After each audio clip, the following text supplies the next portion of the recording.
Bienvenue dans cette première séquence Fiddle. Cette première séquence va être décomposée en 4 parties. Une première partie d'introduction, que l'on va voir juste après, avec des éléments de contexte autour des outils et des ressources et de la définition même de ce qu'est le deep learning.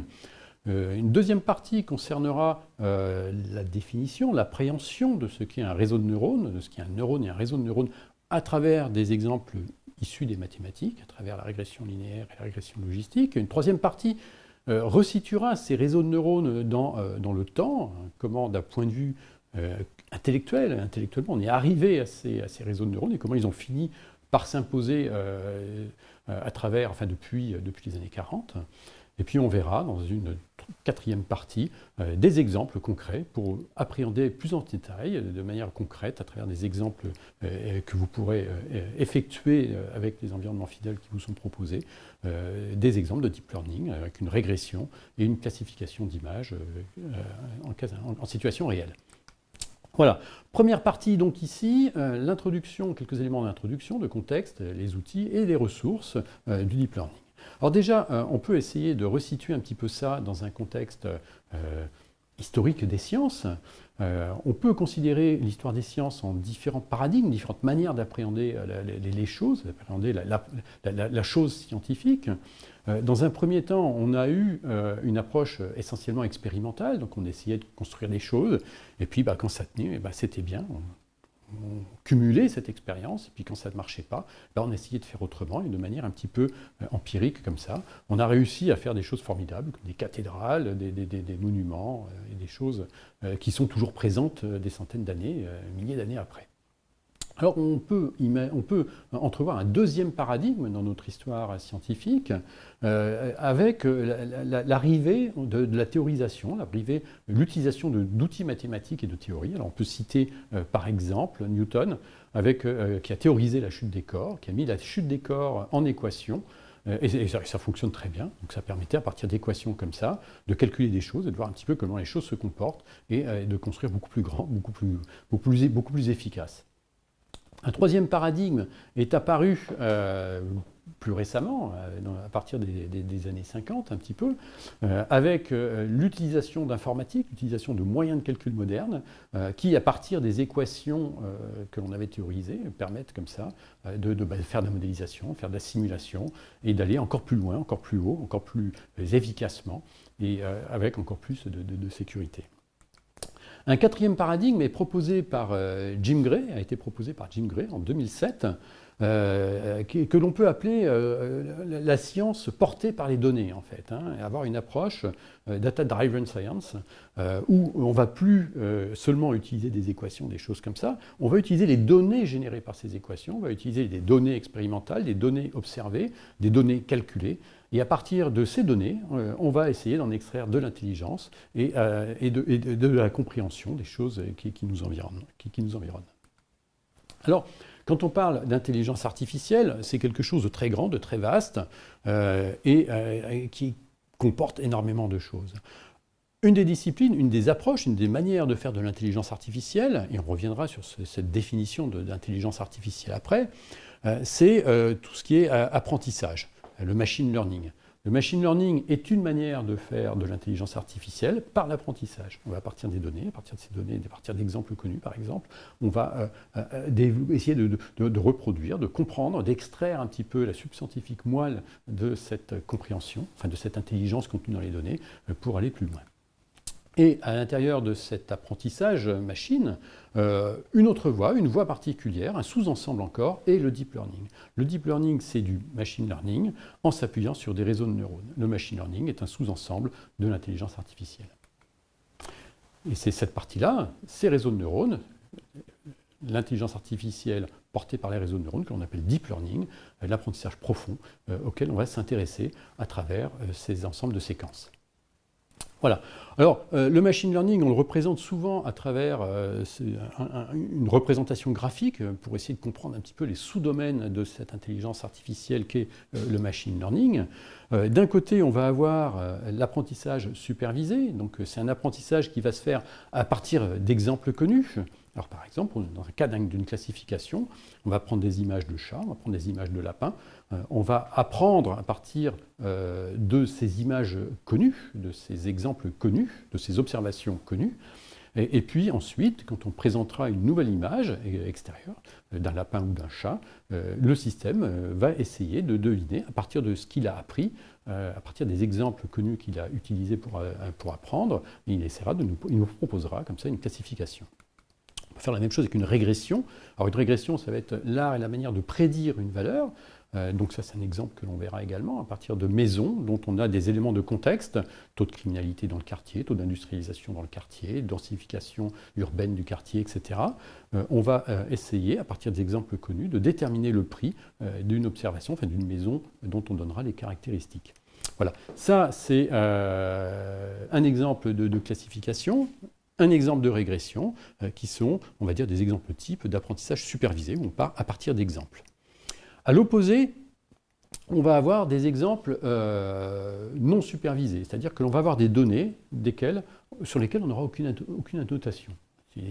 Quand on a des très gros corpus de données, ça peut être un travail extrêmement complexe que d'annoter les informations que l'on récupère, d'annoter toutes ces observations. Alors, pour autant, sans annotation, sans supervision des données, on arrive quand même à faire des choses très intéressantes, comme par exemple du clustering. Donc, on va donner un certain nombre d'images, et puis on va essayer automatiquement de retrouver des caractéristiques communes à ces différentes images. Par exemple, c'est des images, mais ça peut être des données d'observation, des vecteurs à très grande dimension, n'importe quoi.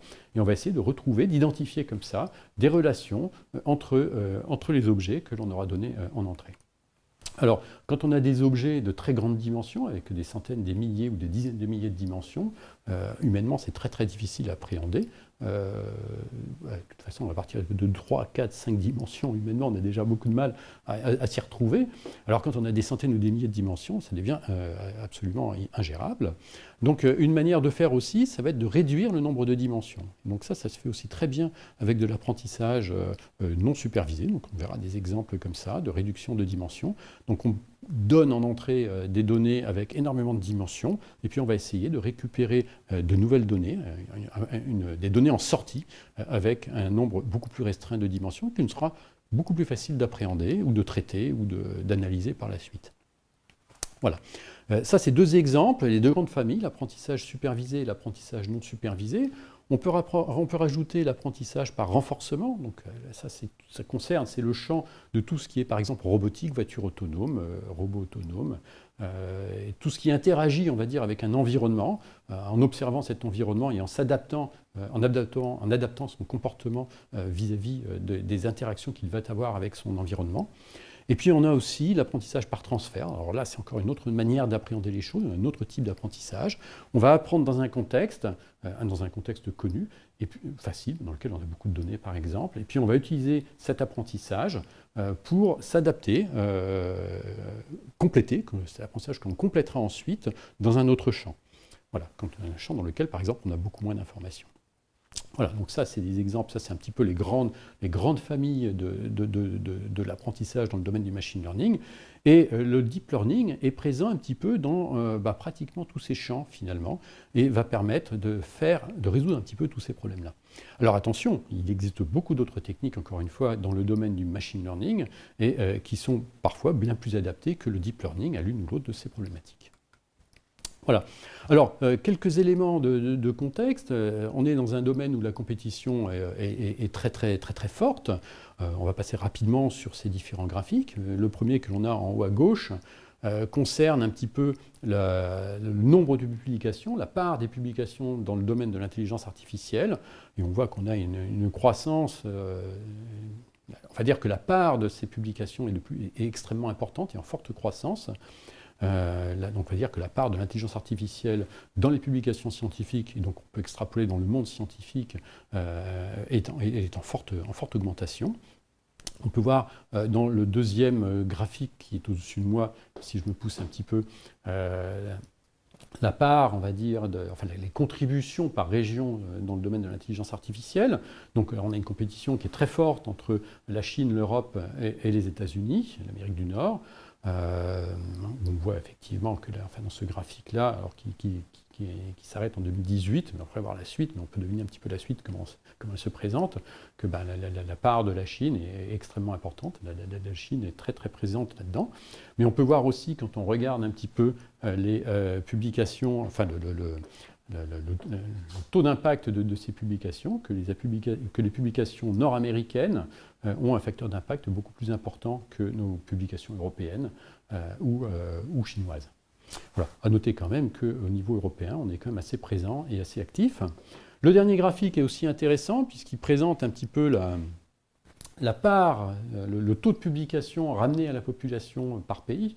Et on peut voir comme ça que des pays de petite taille, alors on a Singapour par exemple ou la Suisse ou l'Australie, ont ramené à leur population un taux de contribution qui est relativement important, qui est même très important, en tout cas beaucoup plus important que le nôtre en France aujourd'hui. Donc on peut dire que peut-être qu'à ce niveau-là, on a une petite marge de progression, une petite marge d'amélioration possible de notre côté. Voilà. Pas d'intelligence artificielle, pas de deep learning sans outils. Donc là, il existe un certain nombre d'environnements permettant de faire du deep learning. Un graphique ici, qui date de 2018, qui a été revu un petit peu en 2019 ici, avec les différents, on va dire, environnements qui sont les plus usuels. Alors le premier que l'on trouve, le premier couple que l'on trouve, c'est TensorFlow et Keras. TensorFlow étant une couche basse et Keras la partie haute. Donc on va avoir tendance à utiliser davantage Keras, qui est beaucoup plus simple, beaucoup plus lisible, et c'est celui que l'on verra, c'est ce que l'on utilisera à travers tous nos exemples. Et Keras s'appuie de préférence sur TensorFlow. Donc le couple TensorFlow-Keras aujourd'hui est largement dominant dans le monde du deep learning, dans le monde de l'intelligence artificielle par apprentissage avec des réseaux de neurones. C'est une solution qui est libre, toutes ces solutions-là sont libres du reste, qui est proposée, portée, développée en grande partie par Google. Voilà. L'outsider du moment, c'est PyTorch, qui est en forte progression aujourd'hui. PyTorch avec une couche, on peut voir ça aussi comme une couche plutôt basse, qui est un petit peu plus bas niveau, enfin qui est beaucoup plus bas niveau que Keras, mais de plus haut niveau quand même que TensorFlow. Et puis PyTorch dispose aussi, en cours de développement, d'une interface de haut niveau qui s'appelle FastAI, qui est beaucoup plus simple, qui sera beaucoup plus simple. Alors c'est en train de se développer, ça c'est des solutions qui sont relativement récentes, la solution la plus récente étant FastAI, mais ça c'est des solutions, on va dire, à plusieurs strates qui permettent comme ça de trouver la bonne complexité par rapport à la problématique que l'on a, avec aussi la bonne lisibilité, le plus simple ticket d'entrée que l'on peut avoir. Voilà, pour résumer, si on regarde l'environnement aujourd'hui du deep learning, il y a beaucoup de librairies qui existent. Encore une fois, si on regarde ce graphique, on voit qu'il y en a un grand nombre qui existent. Celles qui sont aujourd'hui dominantes, les solutions qui sont dominantes, c'est le couple TensorFlow-Keras, porté par Google, avec ensuite la solution PyTorch FastAI, portée par Facebook. Pareil, c'est des solutions qui sont libres pour autant. Et PyTorch étant très développé dans le monde académique, et TensorFlow Keras également, mais aussi, surtout, dans le monde industriel et dans le reste du monde, je dirais. Voilà. Alors, on est sur des problématiques complexes, on est sur des choses qui sont relativement lourdes à utiliser, ça fait beaucoup de choses à ingurgiter d'un point de vue humain. Si on veut développer dans ces environnements-là. Alors l'environnement Fiddle que vous pouvez récupérer, c'est un environnement réel, c'est un environnement que vous pouvez installer sur vos vraies machines de calcul pour faire des gros calculs. C'est des environnements de production, c'est des environnements qu'utilisent, le même environnement que va utiliser Google ou d'autres, qu'on utilise dans le monde industriel, dans des laboratoires de recherche pour des choses réelles. C'est des vrais outils, c'est pas des petits exemples d'école. Les exemples d'école sont les cas d'application, mais les outils, eux, sont les vrais outils, il n'y a pas de problème. Alors ça fait ingurgiter beaucoup de choses, du Matplotlib et du Python, bien évidemment, du NumPy, bien évidemment, ça on peut difficilement faire autrement. On a donc le fameux TensorFlow Keras à utiliser. On va travailler dans un environnement de notebook par simplicité, et ça s'y prête extraordinairement bien pour le deep learning avec JupyterLab. Et puis évidemment, toujours un petit peu de scikit-learn qui va nous servir. D'un point de vue matériel, ça représente énormément de calculs, et on va se retrouver très rapidement à avoir des très très gros calculs, même dans les exemples que l'on va voir. Les plus gros exemples que l'on a dans cette distribution Fiddle, dans les exemples que l'on vous propose tout au long de cette formation, si on prend les plus gros exemples, ça va générer nécessiter environ 150 gigas d'espace, et puis une cinquantaine d'heures de calcul sur une machine lambda. Voilà, alors ça c'est quand on prend les gros exemples avec toutes les options, mais heureusement on peut travailler sur des choses beaucoup plus petites et qui tiennent dans nos portables et qui tiennent dans nos machines normales. Voilà. Pour aller plus vite dans ces calculs, on va utiliser des GPU qui nous permettent de gagner un facteur 25 à peu près par rapport à une machine standard. Malheureusement, mettre en place, utiliser des GPU, ça a quand même quelques contraintes. La première contrainte, déjà, c'est que ça chauffe, ça fait du bruit, puis ça coûte cher. Un gros GPU de calcul, ce sont des choses qui coûtent très cher. Et voilà. Alors après, on peut en avoir un dans sa tour, dans son bureau, mais ce n'est pas forcément utile non plus de se doter comme ça de radiateurs chez soi. Donc voilà, première difficulté, un petit peu la complexité humaine dans la gestion, on va dire, de ces environnements, avec tous ces environnements logiciels. Et puis la deuxième difficulté, un petit peu, c'est ce qu'on a ici, c'est l'utilisation de ces GPU. Alors, à titre d'exemple, l'environnement Fidel, donc un véritable environnement de production, un vrai environnement de calcul. Sinon, il n'y aurait pas d'intérêt de faire une formation si c'est pour travailler que dans un bac à sable. Le but du jeu, c'est de faire des petits exemples, mais avec de vrais outils. Si on prend cet environnement Fidel, il est composé de 60 000 fichiers. Ça s'installe en quelques lignes. Il peut y avoir des difficultés, vous comprendrez maintenant pourquoi il peut y avoir quelques difficultés, mais en général, dans un environnement Linux, Windows ou macOS, on arrive à installer cet environnement relativement facilement, mais c'est une usine à gaz, hein. C'est une soixantaine de milliers de fichiers pour faire tourner l'environnement, avec une volumétrie logicielle, je dirais, d'environ 6 gigas. Alors, on n'a pas développé 60 000 fichiers. Nos exemples, c'est une quarantaine, une cinquantaine de fichiers, c'est tout petit, mais par contre, l'environnement de travail, l'environnement de calcul, c'est 60 000 fichiers. Voilà, ça c'est un petit peu une partie de la difficulté. Et pour ça, d'où l'intérêt de s'appuyer sur des ressources mutualisées. Alors ça c'est vrai dans notre monde académique, dans le monde académique dans lequel on est. Si vous êtes en entreprise, il faudra vous appuyer sur les services informatiques, sur la DSI de votre entreprise, pour essayer de mutualiser ces moyens de calcul à travers un cluster, à travers des choses installées par des gens du métier, parce que gérer soi-même ces environnements-là, ce n'est pas quelque chose qui se fait comme ça. Voilà. Dans notre environnement académique, on a la chance d'avoir donc des petits centres de calcul, mais des centres de calcul, on va dire, régionaux, qu'on appelle des mésocentres. Et puis, il y a les centres du GENSI qui permettent de disposer de centres nationaux, tels que l'IDRIS, où là, on a vraiment des ressources king size, parfaitement administrées, avec infiniment plus de ressources de calcul et tous les environnements logiciels installés dans les règles de l'art, sur lesquels il faut à tout prix s'appuyer pour ne pas perdre de temps, ne pas se compliquer la vie et pouvoir faire plus grand et plus gros. Voilà, tout ça c'est bien joli, je parle, mais en définitive, le deep learning, qu'est-ce que c'est finalement? Parce que là, je vous ai donné que des éléments de contexte, mais qu'est-ce que le deep learning? Et bien ça, on le verra dans la prochaine séquence, un peu plus en détail et de manière beaucoup plus concrète. À tout à l'heure ou à bientôt.